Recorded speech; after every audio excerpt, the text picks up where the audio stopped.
Hello dear student. Today our topic is document maintenance in pharmaceutical industry. जैसा कि आप सब लोग जानते हैं कि फार्मास्यूटिकल इंडस्ट्री में documentation plays a very important role in any pharmaceutical industry. Now your first studying was batch formula record और बैच मैन्युफैक्चरिंग रिकॉर्ड. सबसे पहले मैं आप लोगों को बता दूं कि बैच क्या होता है.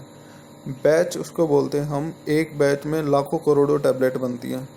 कि एक बैच में कितनी टैबलेट बनी है उसको हम बैच बोलते हैं. कि एक प्रोसेस में, एक प्रोसीजर में या एक ड्यूरेशन, एक स्पेसिफिक टाइम ऑफ ड्यूरेशन में कितनी टैबलेट फॉर्म हुई है हमारी, उसको बोलते हैं हम बैच. तो डेफिनेशन है, batch processing record can also be said as batch manufacturing record. Short form में बोलते हैं इसको हम BPCR. Batch manufacturing record is the necessary quality and GMP documentation for tracing the complete cycle of manufacture of a batch और lot. Batch का दूसरा नाम क्या होगा? Lot.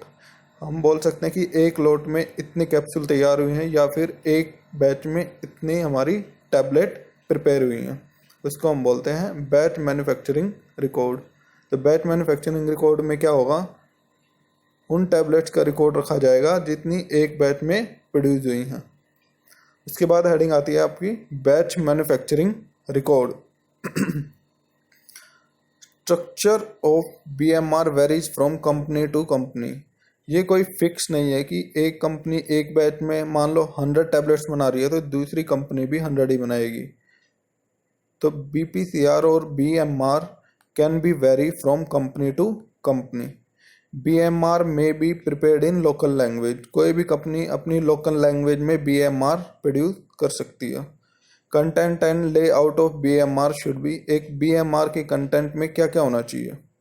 First of all, starting material. Starting material में क्या होगा?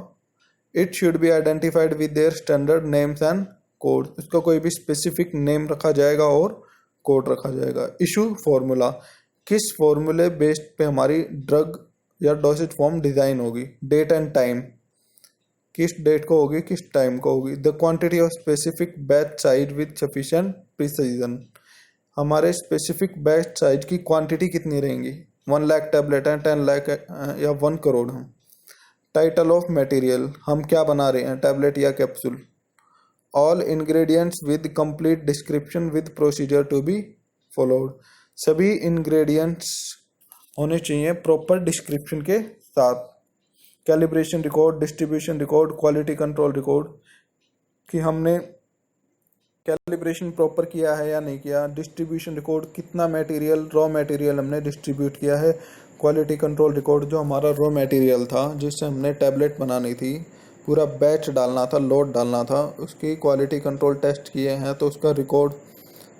Calibration का मीनिंग होता है कि किसी भी चीज़ को कैलिब्रेट करना.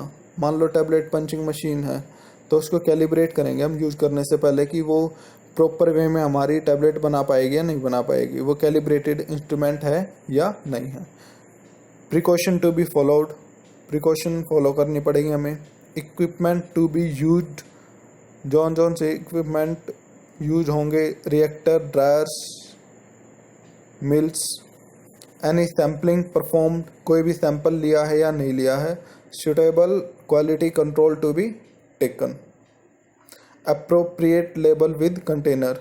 जिस भी कंटेनर में हमारे रॉ मटेरियल हैं उनके ऊपर अप्रोप्रिएट लेबल होना चाहिए, नहीं तो हमें बाद में पता नहीं चलेगा कि कौन से कंटेनर में कौन सा रॉ मटेरियल है. इससे क्या हो जाएगी, इनकम्पैटिबिलिटी हो जाएगी. Manufacture worksheet bearing identification number. Manufacture की वर्कशीट होनी चाहिए जिस पे कोई भी आइडेंटिफिकेशन नंबर मार्क हुआ होना चाहिए.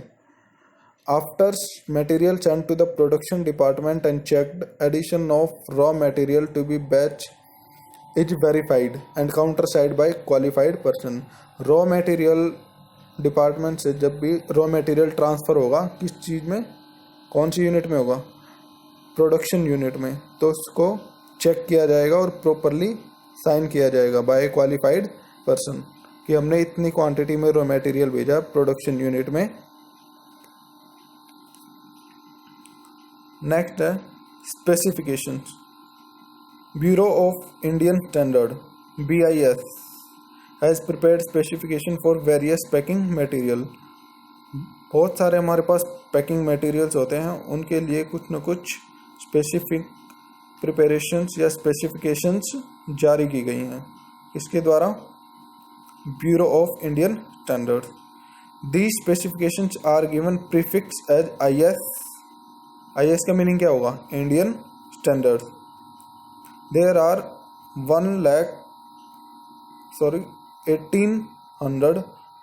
18,210 numbers of Indian standards. इतने हमारे पास इंडियन स्टैंडर्ड्स हैं.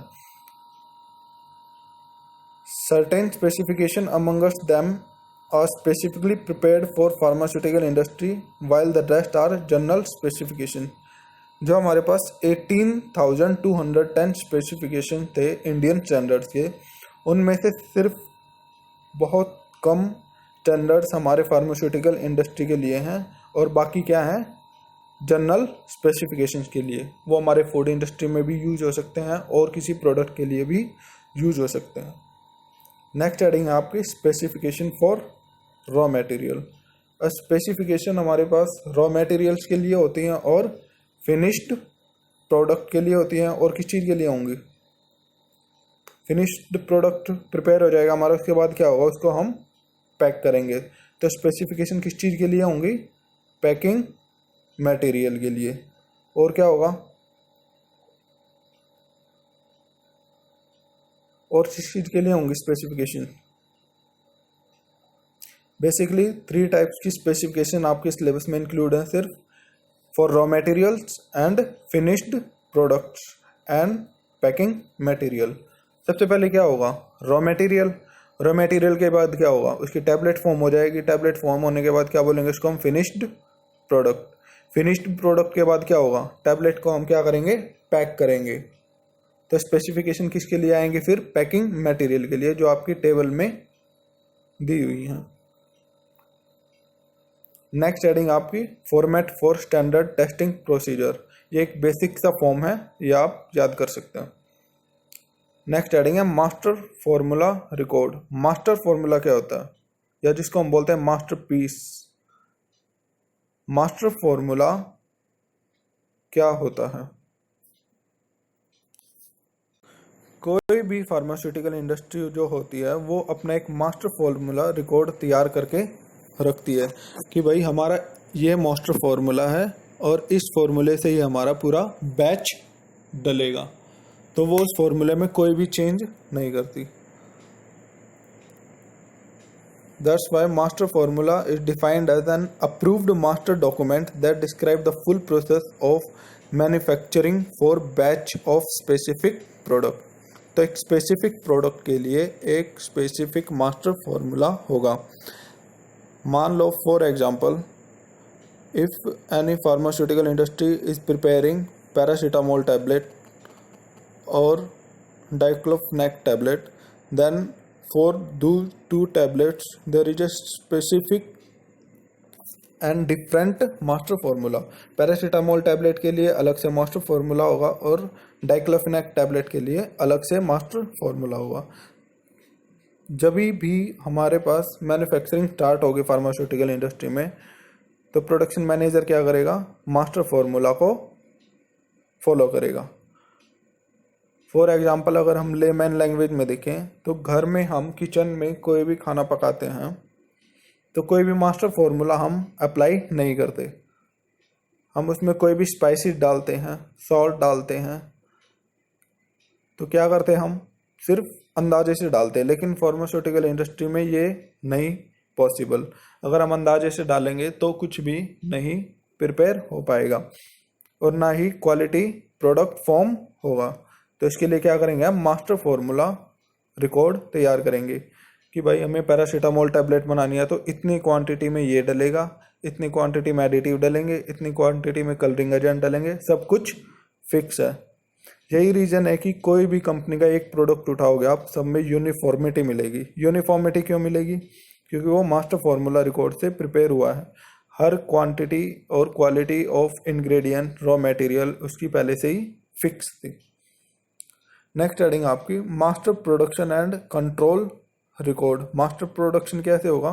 मास्टर फॉर्मूला रिकॉर्ड को फॉलो करके। नेक्स्ट हेडिंग है preparation of master formula. Master formula is prepared by complete technical staff. Technical staff हमेशा मास्टर फॉर्मूला प्रिपेयर करता है। It should be reviewed by the head of production, quality control department and research and development. जो हम layman language में बोलते हैं कि भाई रिसर्च है, रिसर्च एंड डेवलपमेंट है, फॉर्मुलेशन एंड डेवलपमेंट, उनका काम क्या होता है? उनका काम यही होता है कि मास्टर फॉर्मूला प्रिपेयर करते हैं वो, और उसके बाद प्रोडक्शन डिपार्टमेंट क्या करेगा? मास्टर फॉर्मूला को फॉलो करते हुए किसी भी टैबलेट या कैप्सूल का बैच डाल देगा। उसके बाद आपका सैंपल ऑफ मास्टर फॉर्मूला दिया हुआ है, उसमें date of receipt, invoice number, name, address, quantity, batch number, expiry date, ये सभी मेंशन है। तो मास्टर फॉर्मूला रिकॉर्ड जो है आपके लिए एग्जाम पॉइंट ऑफ व्यू से काफ़ी इंपॉर्टेंट है, और इसका सैंपल ऑफ मास्टर फॉर्मूला, इसका ब्लॉक डायग्राम भी आपके लिए काफ़ी इम्पोर्टेंट है। नेक्स्ट हेडिंग है आपकी standard operating procedure, short form SOP। It is the most important topic whether you are in college, in exam, or you are in any pharmaceutical industry. SOP stands for Standard Operating Procedure। जैसे कि master formula बताया था, master फॉर्मूले में क्या होगा? एक formula define होगा, लेकिन स्टैंडर्ड ऑपरेटिंग प्रोसीजर में क्या होगा? एक स्टैंडर्ड प्रोसीजर बना दिया जाएगा जिसको आपने फॉलो करना है। उसके अलावा कोई भी प्रोसीजर आप फॉलो नहीं कर सकते। फॉर एग्जाम्पल, अगर हम अपने कॉलेज का ही एग्जाम्पल लेके देखें तो यहाँ पे भी क्या है? SOP मतलब स्टैंडर्ड ऑपरेटिंग प्रोसीजर।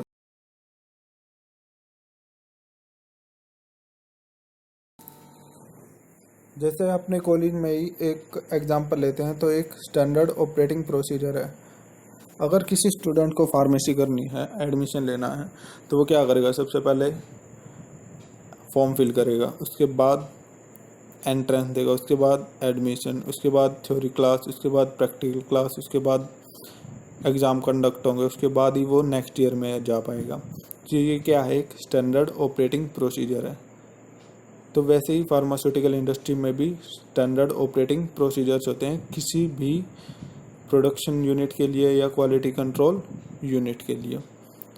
तो डेफिनेशन क्या होगी? Standard operating procedure is a step by step procedure और direction as established by a quality square industry involved in the facility producing a product, testing और research। तो SOP हम layman language में बोलें तो क्या होगा? ये एक स्टेप बाय स्टेप प्रोसीजर और डायरेक्शंस होती हैं जो कोई भी क्वालिटी स्क्वायर इंडस्ट्री इन्वॉल्व होती है किस चीज़ में? प्रोडक्ट फॉर्मुलेशन में, टेस्टिंग में और रिसर्च में। ये नहीं है कि कोई भी बंदा अपना फॉर्मूला बना के अपनी मर्जी से कोई भी काम कर सकता है। नाउ ऑब्जेक्टिव्स क्या क्या होंगे? To maintain the quality control and quality assurance. अगर हम कोई भी एक SOP method, standard operating procedure follow करेंगे तो क्या होगा? प्रोडक्ट की क्वालिटी मेंटेन रहेगी और क्वालिटी अश्योर रहेगी। To serve as training document for teaching users about the process for which the SOP was written।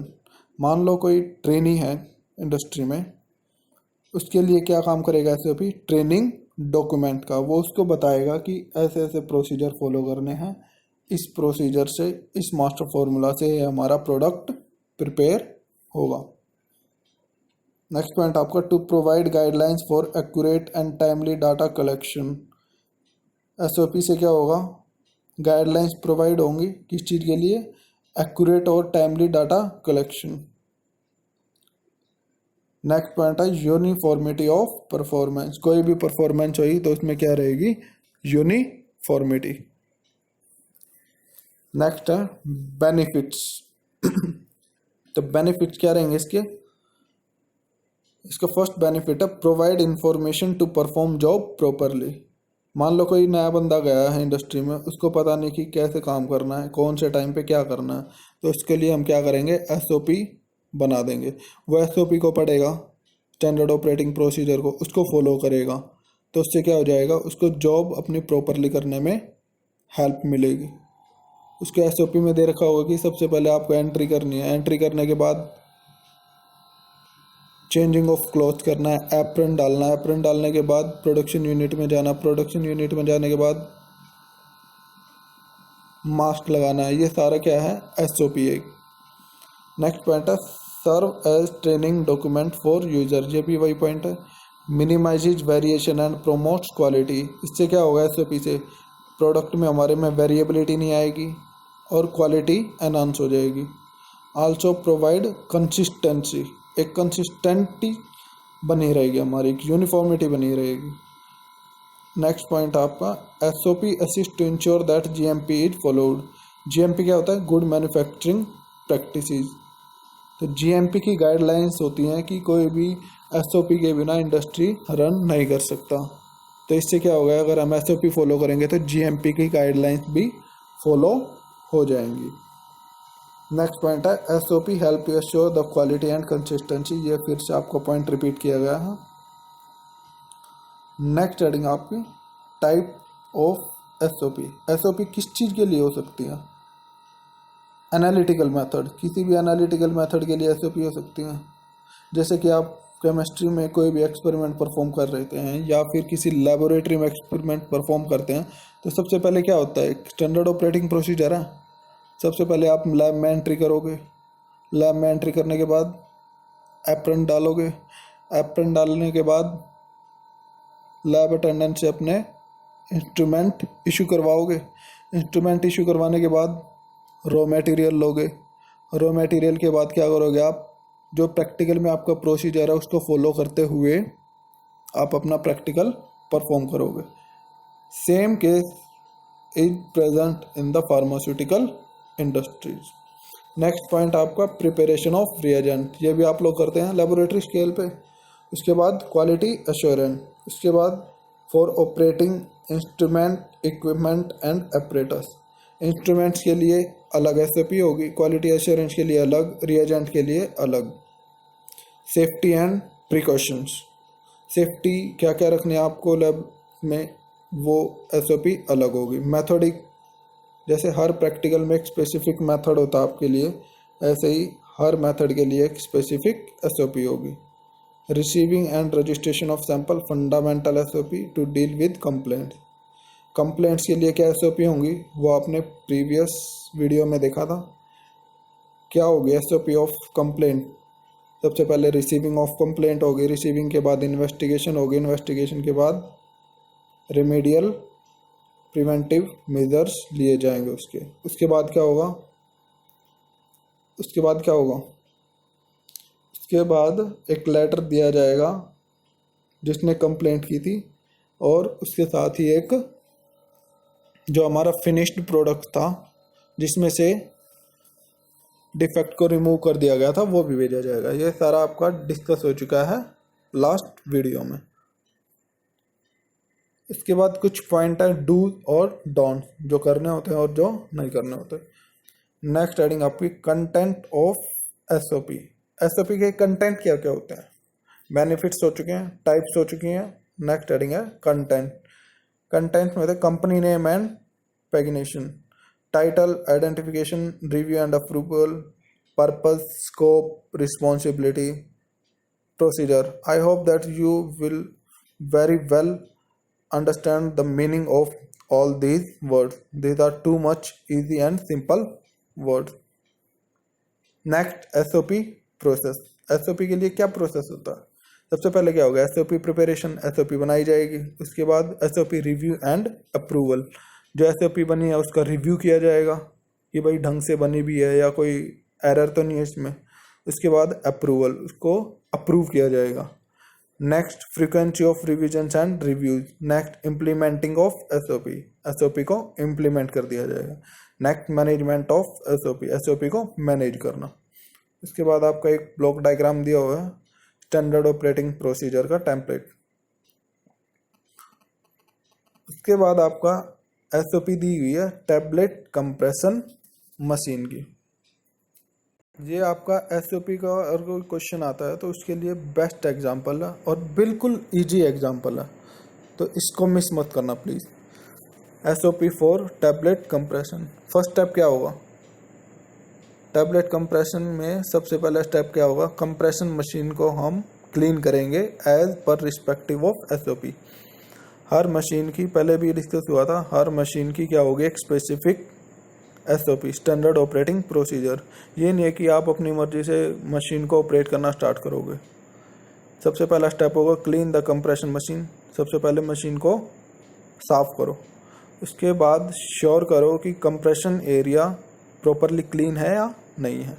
अगर कोई डस्ट है तो उसको डस्ट एक्सट्रैक्टर से क्या करेंगे? हम एक्सट्रैक्ट करेंगे। ये नहीं कि कपड़ा लेके उसको पोंछेंगे, उसको डस्ट एक्सट्रैक्टर से क्या करेंगे? डस्ट को रिमूव करेंगे। उसके पाइप से, रैक से, डोर फ्रम से, सबसे क्या कर देंगे? रिमूव कर देंगे। नेक्स्ट है check it visually for intactness and absence of leakage. इसमें हम विजुअली चेक करेंगे कि कोई लीकेज तो नहीं है। उसके बाद क्या है? Intimate quality control department to collect swab sample as per requirement. उसके बाद क्वालिटी कंट्रोल को हम इंटीमेट करेंगे कि भाई हमने साफ़ कर लिया मशीन, अब आप हमारे सैंपल कलेक्ट कर सकते हैं। जब क्यूसी डिपार्टमेंट सैंपल कलेक्ट करने के बाद उनको टेस्ट करेगा तो उसके क्लीन्ड लेबल लिख देगा कि हमारे इक्विपमेंट सारे क्या हैं? क्लीन हो चुके हैं। अब हम इनमें पंचिंग या फिर टैबलेट कंप्रेशन स्टार्ट कर सकते हैं। Next, clean with 70% isopropyl alcohol before taking clearance from QC department. QC department से क्लियर लेने से पहले 70% आईपीए से हम क्या करेंगे? उसको साफ करेंगे।